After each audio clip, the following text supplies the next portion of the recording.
Steph Curry had 15 minutes to catch the last flight of the day. A commitment he could never miss. But when he heard the desperate crying of a lost child in the airport, he had to make the most difficult choice of his life.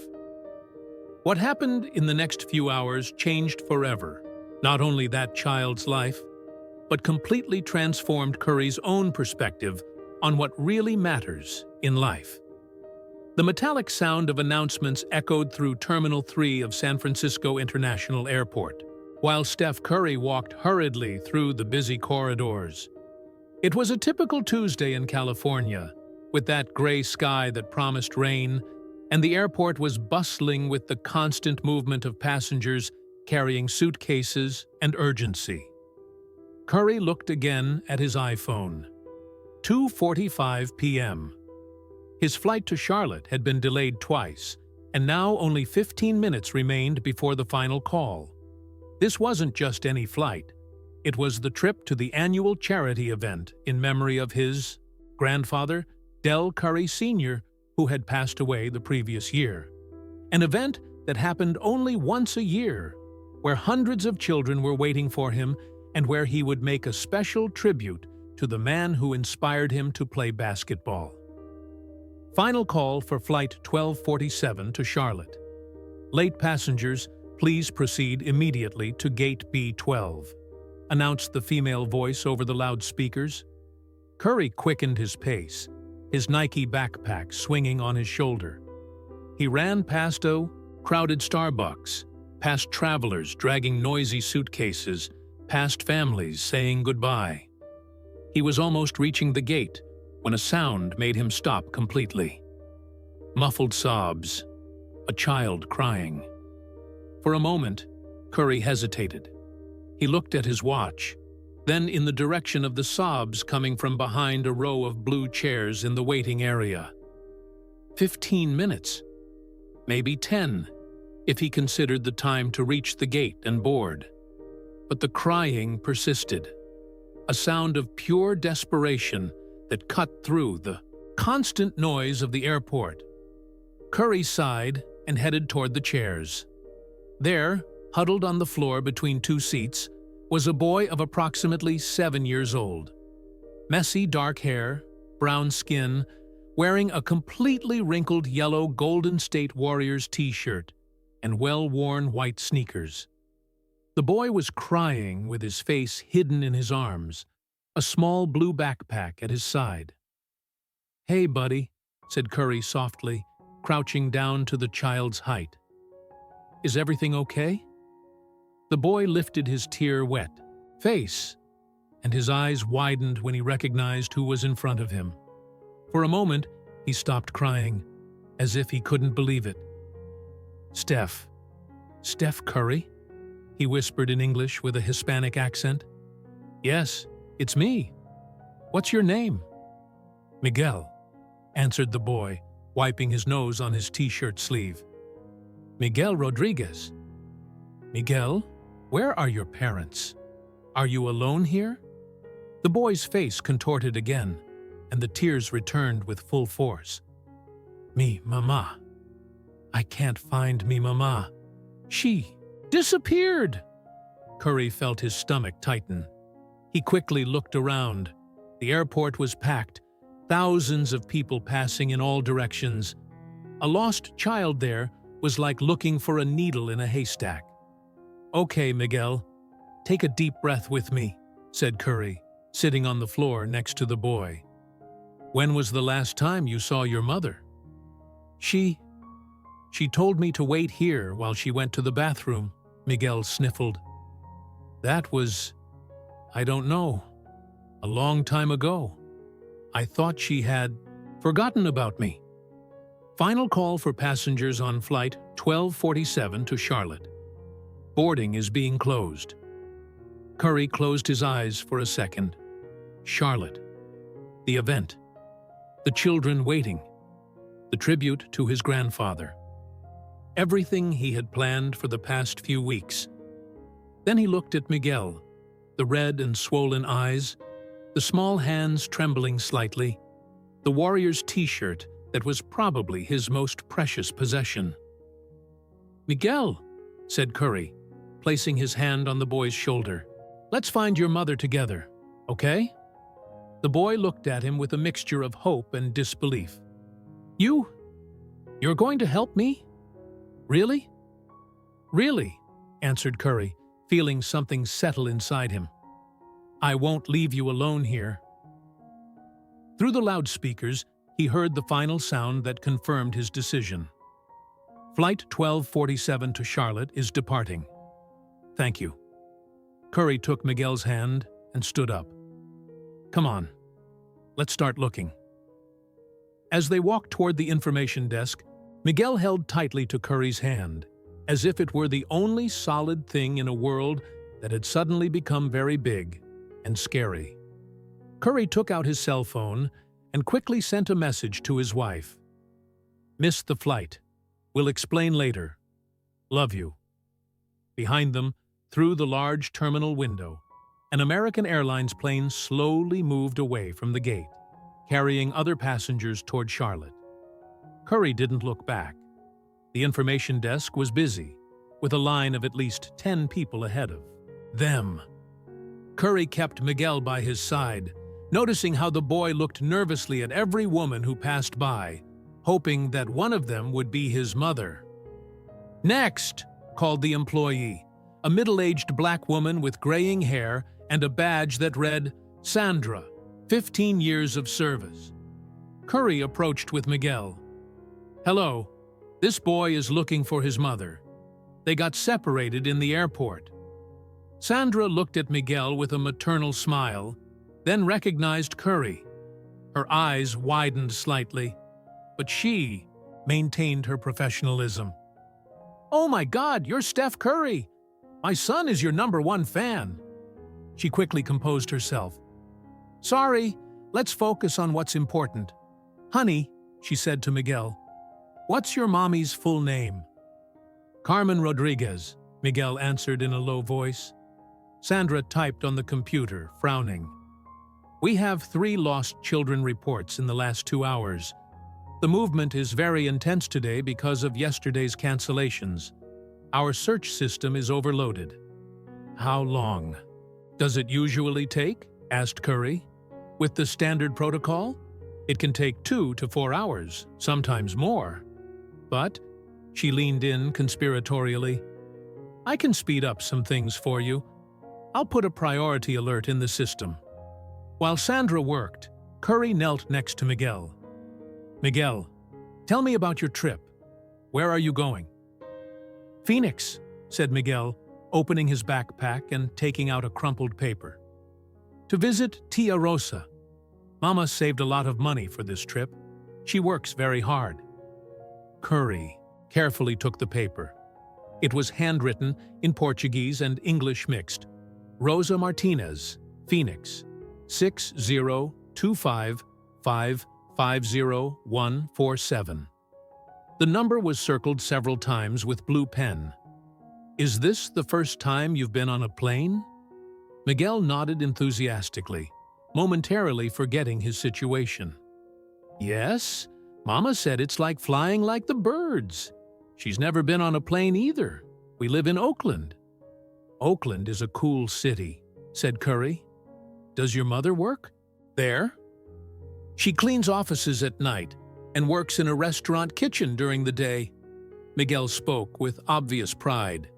"She said this trip is our prize for being a good team." Curry felt his chest tighten. Meanwhile, his cell phone was vibrating constantly. Messages from his agent, from the Charlotte event organization, from sponsors. He silenced the phone. Sandra returned with a serious expression. "The problem is, we have 3 terminals, and your mother could be in any of them. She might have gone looking for you in other places, or even be in the restricted area thinking you went to the bathroom there." "Can we see the security cameras?" asked Curry. "That requires special authorization and can take hours, but I can make some calls." Curry's phone rang. It was Isha. He answered. "Steph, where are you? I saw on the news that your flight took off."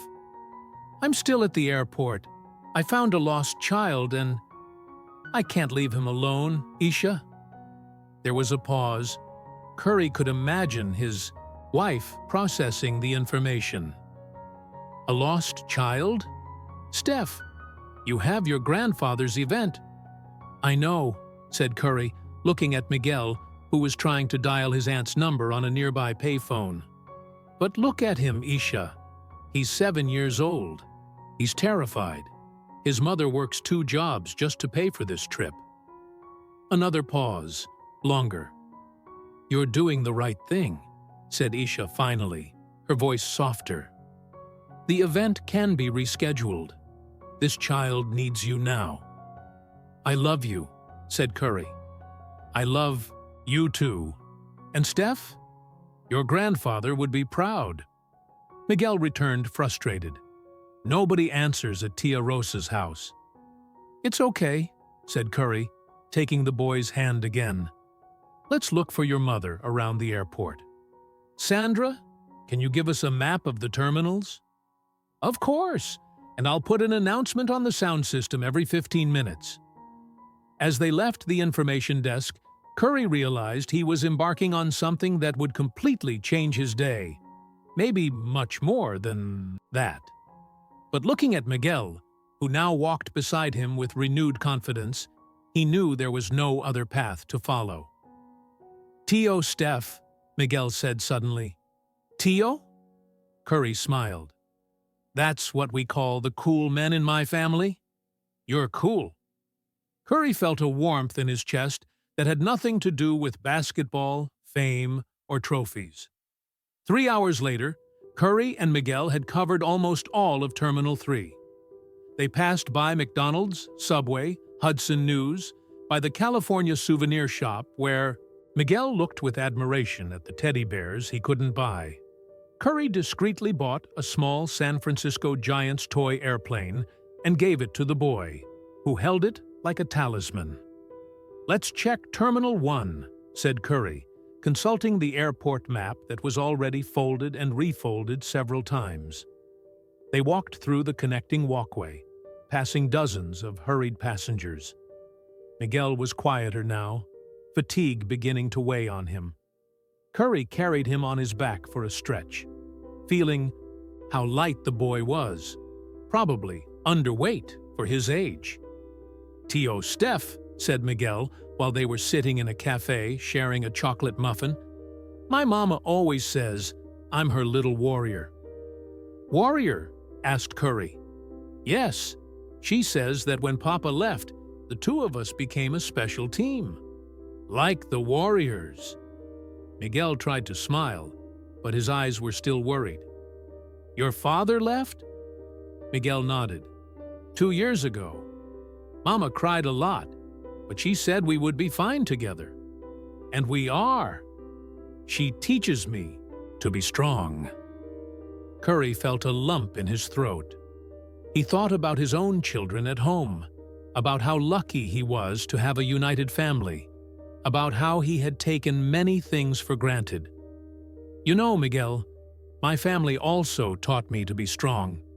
But sometimes the strongest thing we can do is ask for help when we need it." "Like now?" "Exactly like now." At that moment, Curry's cell phone rang.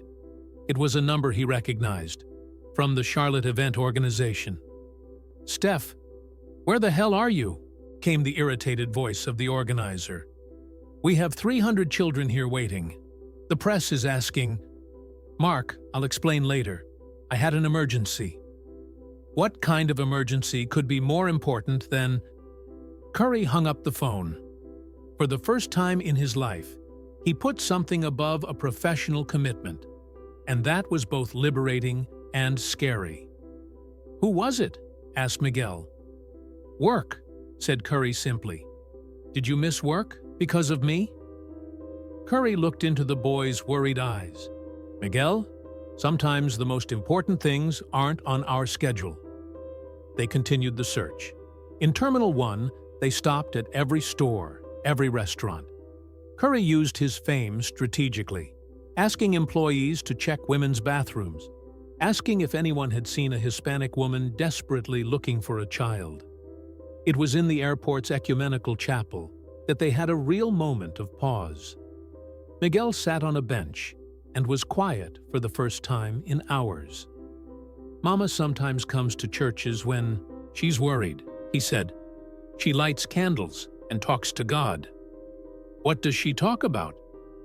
"About me, about how she wants to give me a better life, about how she feels lonely sometimes."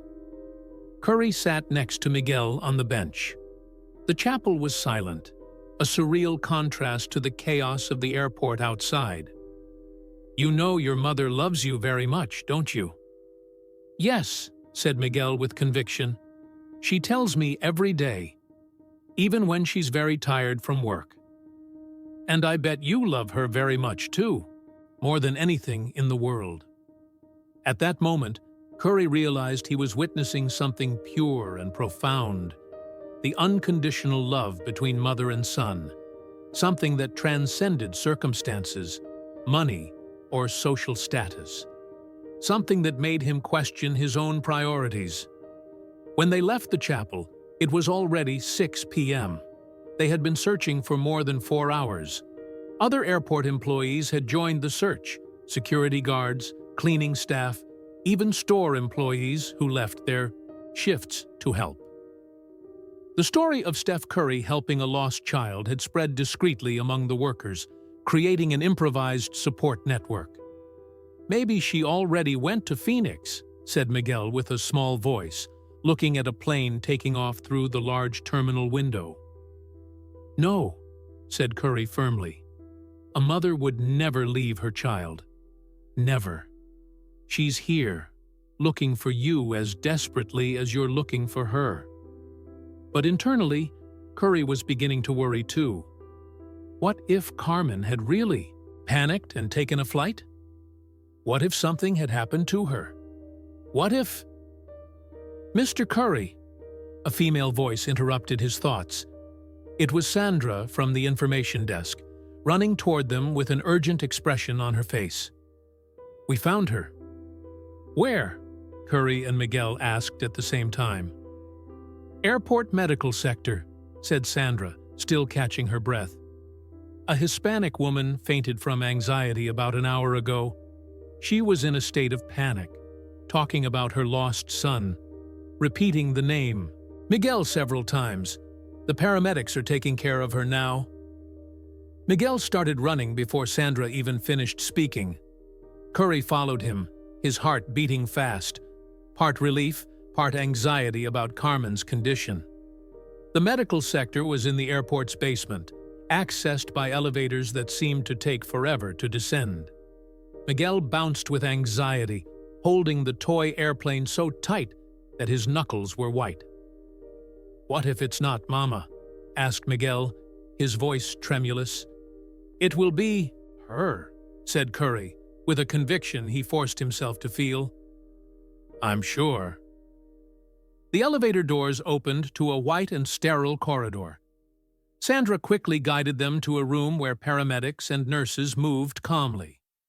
And there, on a stretcher, was a small woman with dark hair tied in a messy ponytail, wearing jeans and a light pink blouse. "Mama!" Miguel's scream echoed through the corridor. Carmen opened her eyes immediately, still disoriented, but seeing her son running toward her, she sat up on the stretcher so quickly that a nurse had to steady her. "Miguel! Dios mío! Miguel!" Mother and son embraced with an intensity that made everyone present stop what they were doing. Carmen cried and spoke rapidly in Spanish, checking Miguel from head to toe as if she wanted to make sure he was really there, whole and safe. "Pensé que te había perdido para siempre. Nunca más, mijito. Nunca más." Curry stood a few meters away, watching the reunion with a lump in his throat. The pure emotion of the moment, Carmen's relief, Miguel's happiness, the obvious love between them, hit him like a wave. Carmen finally noticed Curry standing there. Her eyes widened in recognition, Then, in confusion, "You? You are?"